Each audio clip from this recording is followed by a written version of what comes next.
La pilule magique pour perdre du poids et faire fondre la graisse existe-t-elle? Avec l'approche de l'été, comme chaque année, les publicités pour les produits minceurs fleurissent à nouveau dans les magazines, sur les réseaux sociaux et même dans les pharmacies. Bonjour, c'est Benjamin et aujourd'hui, on va analyser ensemble la réalité des promesses des compléments dits minceurs ou brûle-graisse avec une approche totalement absente chez les fabricants de ces produits, la démarche scientifique et l'objectivité. Avec l'obésité et le surpoids qui continuent d'exploser dans tous les pays, et un marché mondial de la minceur qui devrait atteindre 370 milliards de dollars en 2020, il est normal que, d'une part, des millions de personnes soient à la recherche de solutions simples et que, d'autre part, des marques cherchent à répondre à cette demande, parfois honnêtement, et souvent, malheureusement, avec une éthique plus que discutable. Aujourd'hui, on va donc se concentrer sur ces compléments censés aider à la perte de poids et on va surtout regarder ce que dit la science sur leur efficacité réelle. En résumé, comme vous allez le voir, les actifs utilisés ont souvent au mieux un effet très léger sur le papier, mais à des doses bien supérieures à ce qu'on trouve dans les compléments du commerce et qui disparaît dans des conditions de vie réelles et au pire, aucun effet. On va passer en revue les principaux actifs que l'on retrouve dans ces suppléments pour regarder les preuves qui existent pour chacun d'entre eux. Caféine, thé vert, guarana, curcuma, cétone de framboise, carnitine, fibre de konjac et quelques autres. Deux remarques. D'une part, j'ai évidemment dû faire des choix. Je ne pouvais pas passer en revue toutes les substances existantes, cela aurait donné une vidéo beaucoup trop longue. L'important étant que vous compreniez l'idée et la démarche. Et je rappelle qu'on s'intéresse ici aux compléments visant la perte de poids. Ce n'est pas un jugement sur les compléments en général. Et d'autre part, j'ai volontairement choisi d'analyser directement les actifs, les substances, et non pas des produits spécifiques pour deux raisons. Il existe tellement de références sur le marché que cela vous permettra de regarder de vous-même si le produit qui vous intéresse contient tel ou tel actif. Je ne voulais pas forcément pointer du doigt une référence spécifique. Et de plus, je n'avais pas non plus envie de rentrer dans une prise de tête avec ces marques, car disons que certaines ne supportent pas la moindre critique et ont tendance à dégainer leur avocat à la moindre occasion. Et donc, pour être honnête, j'ai autre chose à faire que de gérer les pleurnicheries de vendeurs de poudre de perlimpinpin. Donc, concentrons-nous aujourd'hui sur une démarche objective et scientifique. Vous trouverez bien entendu toutes les références des études pour chaque substance sous cette vidéo. Précision importante, ces compléments ont deux cibles principales. À 90 voire 99% des personnes sédentaires en surpoids qui veulent en perdre, et pour une toute petite partie des sportifs qui veulent sécher pour des raisons esthétiques ou sportives. Donc je m'adresse avant tout à la première catégorie, même si tout ce que je vais dire est applicable à la seconde aussi. Je me doute aussi que certaines personnes regardant cette vidéo ont pris dans le passé une de ces substances dont je vais parler, qu'elles ont peut-être eu des résultats positifs. Je répète à nouveau quelque chose d'important, qu'on a souvent du mal à entendre, votre expérience personnelle n'a absolument aucune valeur scientifique, surtout sur un sujet comme celui-ci. Pourquoi? Même le meilleur scientifique du monde est incapable de prendre en compte tous les paramètres de sa personne. Est-ce que vous avez mesuré les calories que vous dépensiez et celles que vous avaliez à la calorie près, avant, pendant, après la prise de complément? Est-ce que vous avez été dans une chambre métabolique à l'hôpital pour mesurer précisément votre métabolisme? Est-ce que vous avez comparé ça à un placebo? Non, car c'est impossible tout seul dans son coin. C'est pour cela que l'on fait des études avec le plus d'individus possible et en contrôlant au mieux les différents paramètres. Vous ne pouvez donc pas savoir l'efficacité réelle qu'a eu tel ou tel complément sur votre perte de poids. C'est frustrant, mais c'est la réalité. Avant de rentrer dans le détail des substances utilisées, jetons un rapide coup d'œil sur les arguments marketing souvent utilisés par ces marques.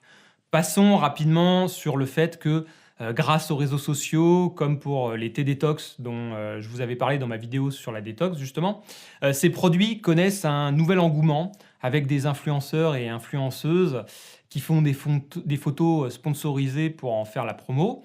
C'est l'idéal pour ces marques, car cette forme de publicité est un corps très mal régulé, il faut être honnête. Cela permet donc de faire toutes les promesses du monde sans trop de risques.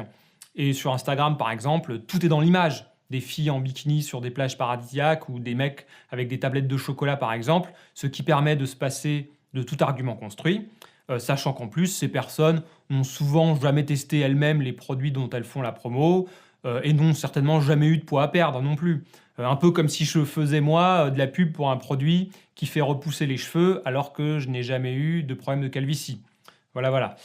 Enfin bon, vous savez tout le mal que je pense de ces gens qui poussent à l'hyperconsommation de produits inutiles auprès d'un public souvent très jeune et donc potentiellement plus sensible à des problèmes de troubles du comportement alimentaire, hein. Je t'enverrai tout ça au goulag, moi. Enfin bon, bref. En dehors de ce marketing de l'image, ce qui saute aux yeux sur les pages de description de tous ces produits, c'est le langage, très vague finalement. Aide à la perte de poids, favorise le brûlage des graisses, réduit l'appétit. Des promesses très larges qui n'engagent à rien finalement.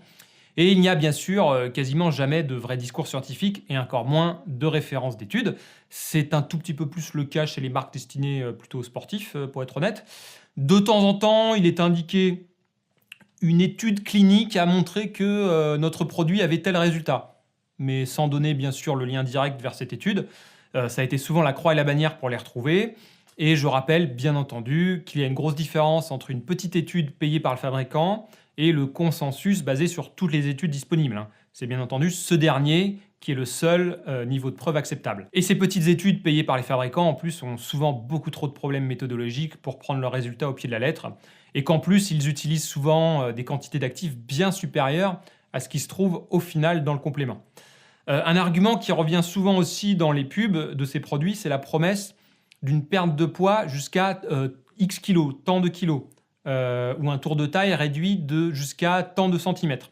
Il faut savoir que ce jusqu'à est quasiment une fausse promesse. Pourquoi? En fait, dans une étude, par exemple, vous avez 100 personnes qui prennent le produit minceur. Et sur ces 100 personnes, il y en a 60 qui n'ont aucun résultat, 35 qui ont perdu 2 kilos, 4 qui ont perdu 3 kilos et une seule qui a perdu 5 kilos.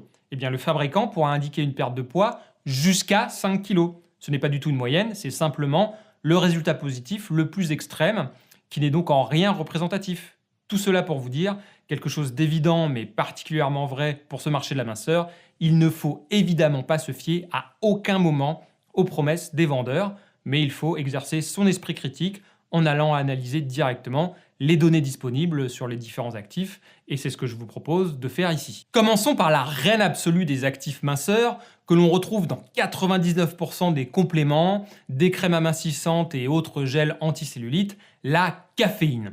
Une substance qui doit évidemment son nom à sa présence dans le café, mais que l'on retrouve aussi dans d'autres plantes comme le thé, le maté, le guarana ou la noix de cola. Des plantes qui se retrouvent donc également souvent dans les compléments minceurs.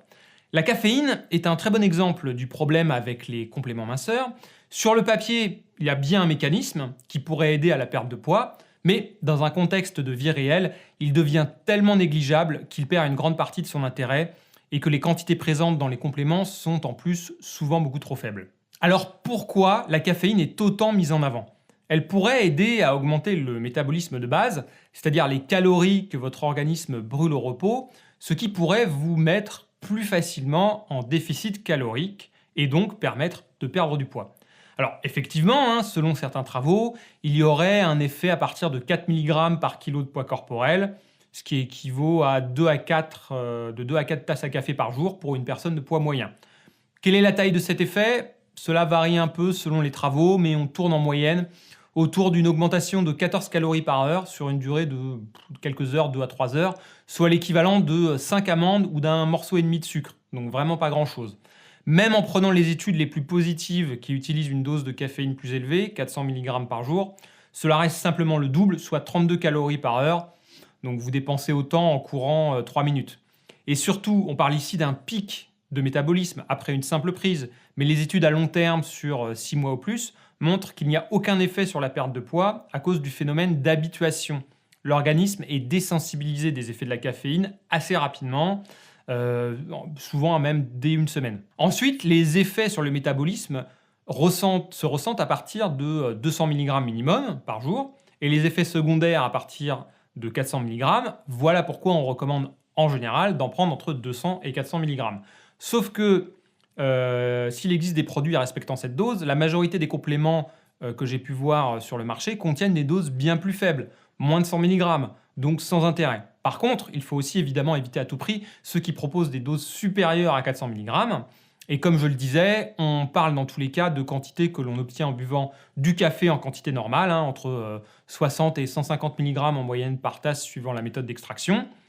Précision, l'EFSA, l'Autorité européenne de sécurité des aliments, avait d'ailleurs rendu un avis négatif en 2011 sur les allégations santé de la caféine autour de la perte de poids à cause du manque de preuves. Comme je le disais au début, la caféine peut venir d'autres ingrédients que l'on trouve souvent dans ces compléments. On a d'abord le guarana, cette graine d'Amérique du Sud connue depuis longtemps pour ses propriétés stimulantes.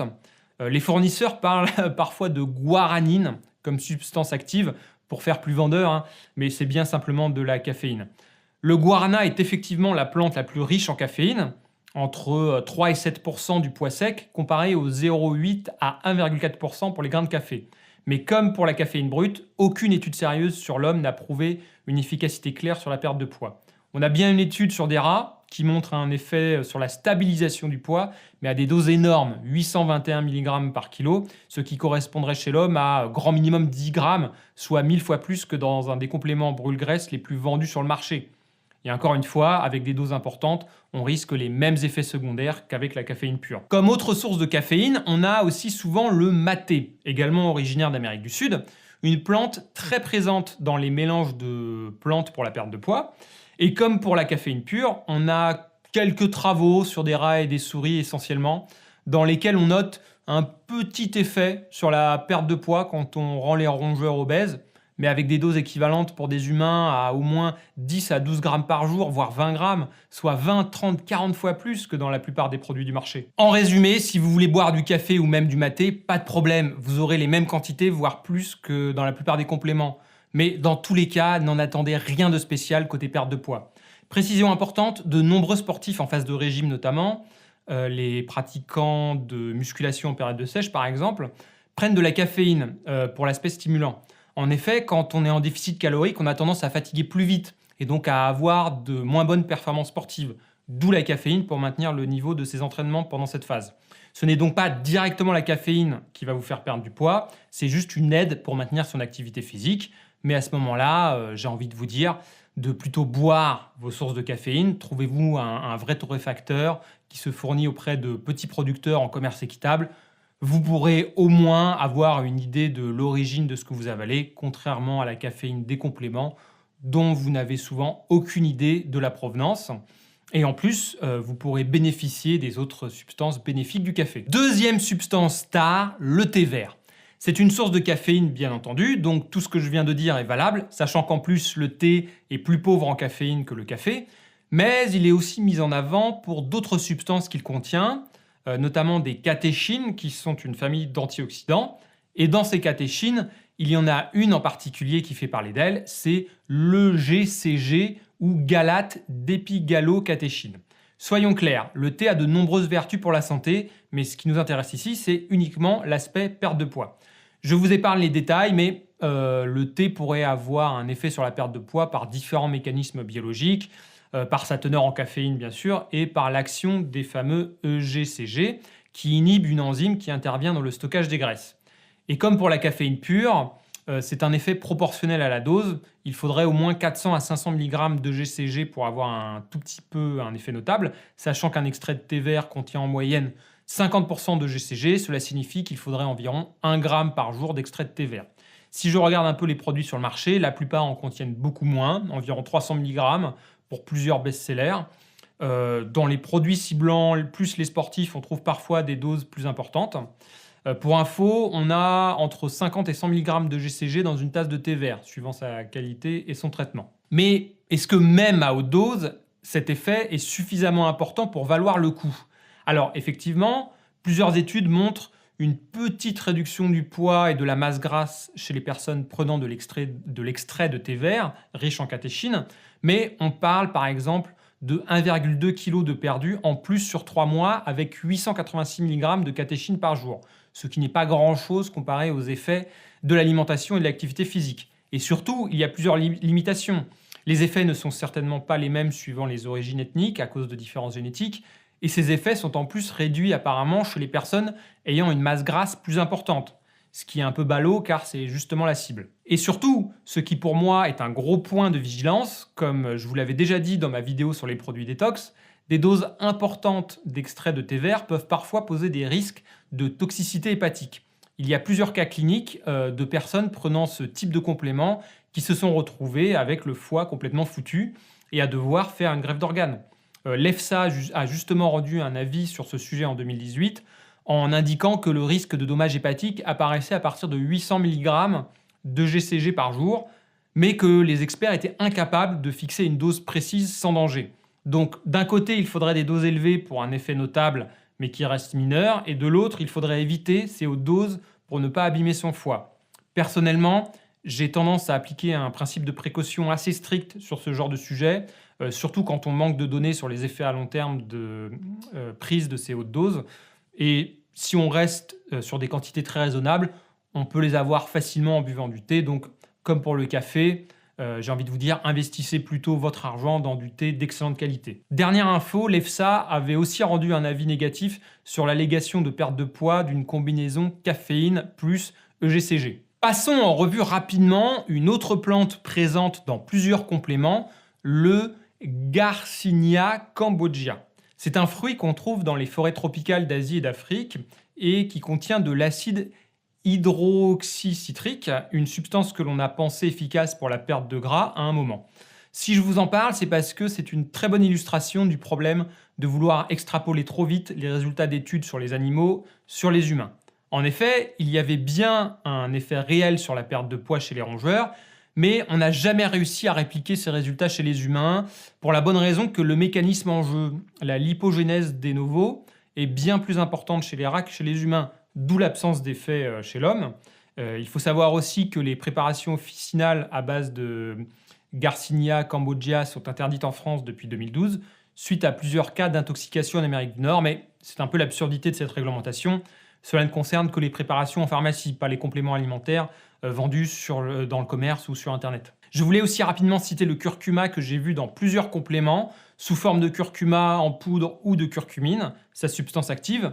Alors encore une fois, je ne m'intéresse pas ici à ses effets sur d'autres paramètres santé, mais uniquement sur la perte de poids. Alors il est vrai qu'en cas d'obésité et de surpoids, on a souvent une inflammation du tissu adipeux et que la curcumine a des effets anti-inflammatoires, mais est-ce suffisant pour provoquer une perte de poids? Difficile à dire, tout simplement parce qu'on manque cruellement de données. Sur le papier, on comprend les mécanismes qui pourraient surtout améliorer les marqueurs santé liés à l'obésité, mais dans la réalité, il n'y a quasiment pas d'études cliniques faites spécifiquement sur la perte de poids, donc c'est tout simplement impossible à dire, et c'est certainement clairement de la publicité mensongère que de le vendre comme un produit ayant fait ses preuves pour cet objectif de perte de poids. Et encore une fois, les quantités présentes dans les compléments minceurs sont souvent, de toute manière, totalement négligeables. Substance suivante, les cétones de framboise, qui, comme son nom l'indique, est une molécule que l'on trouve dans les framboises, mais aussi d'autres baies, comme les canneberges ou les mûres. Alors là, on va être clair, autant pour la caféine ou le thé vert, même si j'estime que c'est inutile, on peut noter un effet marginal, autant les cétones de framboise n'ont absolument aucun effet, il faut être clair là-dessus. D'une part, les études positives sont soit in vitro, dans un tube à essai si vous voulez, soit sur des rats sur lesquels on a utilisé des doses massives. Et d'autre part, il n'y a aucune preuve de ces effets sur l'homme, aucune, zéro, nada. La seule étude d'intervention existante est tellement pleine de facteurs confondants qu'il n'y a rien à en tirer. Donc, on oublie. Il y a un autre complément qui rencontre beaucoup de succès chez les sportifs surtout, c'est la L-carnitine, mise en avant historiquement pour la perte de poids par les marques de compléments pour sportifs justement. Alors encore une fois, je ne m'intéresse pas ici à ces autres effets sur la santé en dehors de la perte de poids.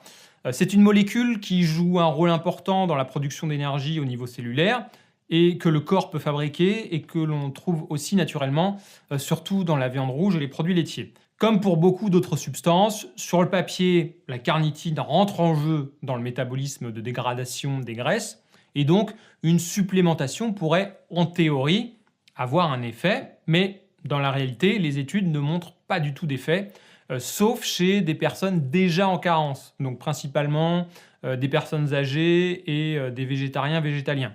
Par exemple, un groupe de femmes obèses ayant pris 4 grammes de carnitine par jour pendant 8 semaines n'a montré aucune différence avec le groupe placebo en termes de perte de poids. Donc, est-ce que c'est utile d'en prendre pour cet objectif? Alors, Pour les populations potentiellement en carence, pourquoi pas, mais je ne suis pas totalement convaincu. Et pour les autres, de mon point de vue, clairement pas. Concentrez-vous sur les sources alimentaires, ça suffira. Et encore une fois, je ne parle ici que de la perte de poids. Un petit mot rapide aussi sur un autre type de complément que l'on trouve souvent, ce sont les extraits de fibres, comme le glucomanane, extrait du konjac, ou le psyllium par exemple. Le principe est simple, les fibres vont prendre du volume dans l'estomac avec l'eau et diminuer l'appétit. L'EFSA avait notamment accepté en 2010 l'allégation que le glucomanane contribue à la perte de poids dans le contexte d'un régime hypocalorique pour une quantité de 3 grammes par jour. Donc il n'y a aucun effet miraculeux, c'est simplement un moyen d'atteindre un déficit calorique en vous coupant la faim qui reste dans tous les cas la base de la perte de poids, le déficit. Donc pourquoi pas, même si je considère qu'il faudrait avant tout se concentrer sur un apport important de fibres via l'alimentation évidemment. On peut jouer sur la satiété avant tout avec ce qu'il y a dans l'assiette. Et il faut faire attention aussi pour les personnes avec des problèmes d'intestin et du côlon irritable. Certains types de fibres peuvent être irritants. Il y a encore de très nombreuses substances dont je n'ai pas parlé, mais il n'y en a aucune de miraculeuse. Car croyez bien que s'il y avait un produit magique qui ferait perdre du gras de manière importante, sans effort et sans effet secondaire, mais je serais le premier à le vendre. Et dans tous les cas, il y a un problème de fond avec tous ces produits, même pour ceux qui ont un effet notable mais léger, c'est qu'ils passent à côté de l'essentiel. Le plus dur n'est pas de perdre du poids, mais de ne pas le reprendre. Pourquoi au bout d'un an, plus de 80% des gens ayant fait un régime ont repris le poids perdu? Non seulement, la plupart du temps, vous perdez votre argent en achetant des compléments minceurs qui sont souvent inutiles, mais en plus, cela ne vous apprend absolument rien sur ce qui compte, à savoir comment bien manger pour perdre du poids et surtout ne pas le reprendre. Cela tombe bien car c'est quelque chose que j'avais déjà expliqué en détail, en long, en large et en travers dans ma série de vidéos Pourquoi on grossit, dont je vous parle tout le temps. Normal car c'est ce qui existe de plus complet sur le sujet. Je vous remets le lien sous cette vidéo. Je sais qu'il est dans la nature humaine de vouloir une solution de facilité et qu'il est bien plus difficile de changer en profondeur son hygiène de vie, son alimentation, mais c'est la seule assurance pour ne pas reprendre ensuite et ne pas rentrer dans le cercle infernal du yo-yo et des régimes. N'oubliez pas de vous abonner si vous avez aimé cette vidéo, de me suivre sur les réseaux sociaux. Prenez soin de vous et je vous dis à très vite.